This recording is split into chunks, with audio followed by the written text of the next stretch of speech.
can see what we've got today is a Tesla. Now, I don't know everything there is to know about Teslas. I don't claim to be an expert, but we're going to have a look today at the Tesla Model 3.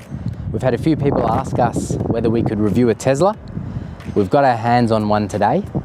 It's been a bit of a learning curve, no doubt about it, but of myself, Nick and James, I managed to draw the short straw and jumping in the electric car today, which is something that neither of us have done. But we're going to have a look today at the Tesla. I'll tell you what I think, as in how it compares to a regular car, and we'll also try and have a look at some of the tech and see what makes a Tesla a Tesla. So stay watching and we'll see what kind of fun or otherwise we get into.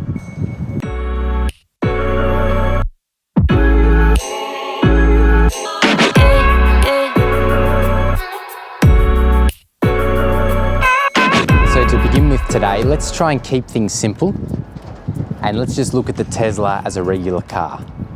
So on the outside, you've got 18-inch rims, and yes, they're a little bit bland, but these are actually hubcaps that you can take off, and underneath there is a more sports style rim, so just depending on the look that you're going for. There's three variants of the Tesla Model 3, which is the one we've got today. There's a standard, a performance, and a long range. Now we've just got the standard, and with the standard it's a rear-wheel drive car.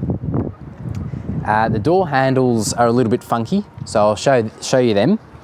To open, you press on the inside part and then that'll pop out and then you can open. But funnily enough, the boot is very standard. There's just a button where you'd expect a normal button to be, and it opens. So no funky auto opening boots. It's fairly boring, you'd almost say. Boot space is pretty good though. I mean, at the end of the day, it is a sedan style car, so there is decent boot space. You've got your portable charging pack here, so we'll show you that a little bit later, and your charging ports are just on the side of the car. There's one here and there's one on the opposite side as well. So we'll show you that in a little bit more detail later.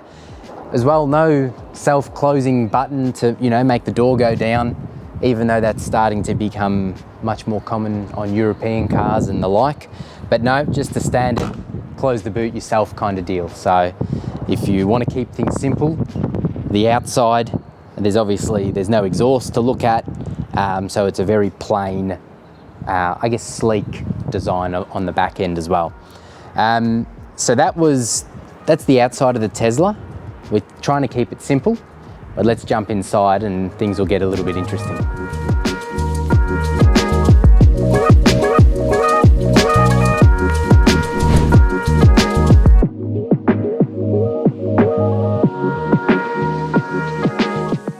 So we've jumped inside the Tesla. Things are a little bit different, but what we'll do is we might split this into two parts. So the first part, we're just going to have a look at this car as a regular car. So try and touch on the things that you'd expect to find in other cars. And then maybe in part two, we can look into some of the tech in a little bit more detail. So we'll take our key, put our foot on the brake, and just tap it just above the cup holders. All right, you hear a little noise, and then that shows you up in the corner, you'll see your park, reverse, neutral, and drive will kind of pop up, so you know that the car is on and ready to drive is the best way to explain it.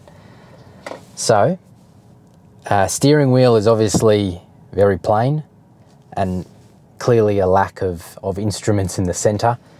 Well, over the driver's view, I should say. In the center though is everything of this car. So we'll look at that in a second. The right stalk has got your reverse neutral drive, so very similar to European cars, or a lot of the European cars lately.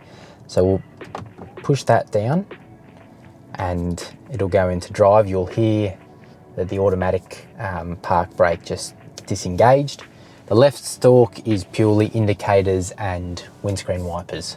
So, and there's also headlights as well, but you can also control all of those things from the screen in the middle. So, let's have a drive.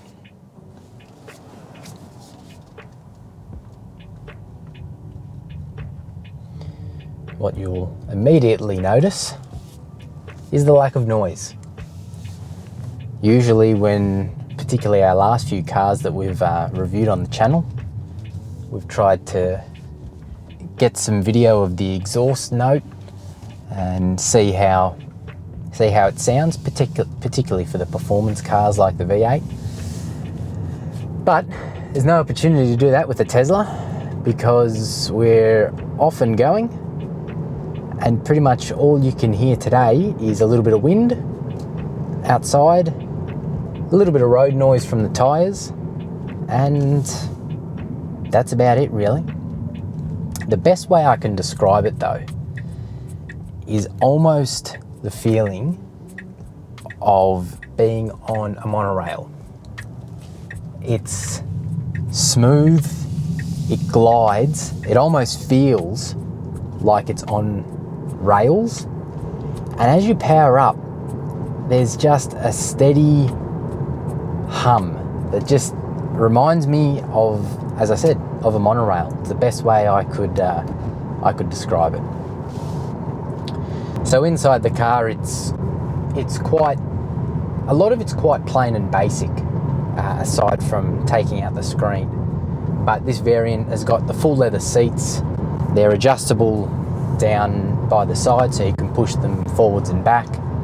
And you can also set driver settings, almost I think unlimited driver settings, so that each driver can have a slightly different seating position, steering wheel position, and mirror position. And then all you need to do is go up the top into the driver profile and select who's driving, and it will set it the way you left it. So the standard variant of the Model 3 will give you roughly just over 500 kilometers of range on a single charge, and that's going to be impacted, of course, based on the kind of things that you use the car for. For example, playing games, watching entertainment. They're all things that we'll look at later, but they'll ultimately affect the kind of driving range you can expect to get on a single charge.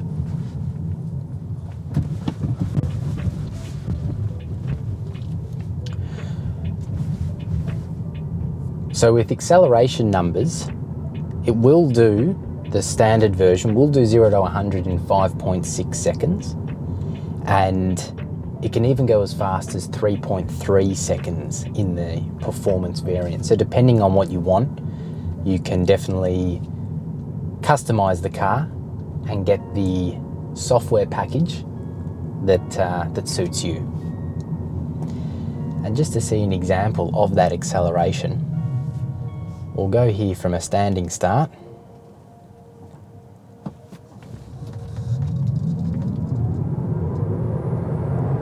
And it's just weird because there's no noise, it's extremely smooth, it's just, you put your foot down and depending on the pressure you apply, it just powers straight up, and it's a weird feeling and something I'm definitely not used to, but that's the way this Tesla drives.